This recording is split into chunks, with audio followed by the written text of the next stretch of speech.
Do you want to know how you can set up your profile in Starry.ai?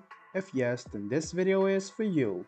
Hello and welcome to AI Basics. It's your host back again with yet another interesting tutorial video. In this video, I'm going to teach you how you can complete your setup in Starry.ai. Go ahead and open starryai.com on your Chrome or Edge browser and log in to your account.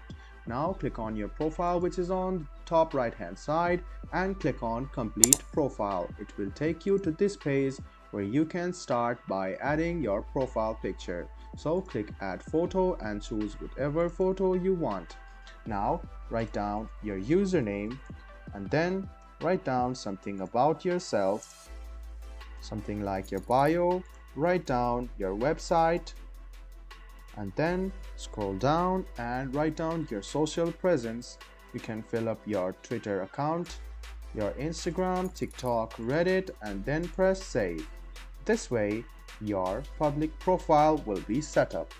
This was a video on how you can set up your profile on Starry.ai. I hope this video was helpful for you. If you still have any kind of confusion, please do mention us on the comment section down below. Like the video, subscribe to the channel, and do hit the bell button for more. Hope to see you in the next video as well. Until then, goodbye, take care, and make sure you enjoy.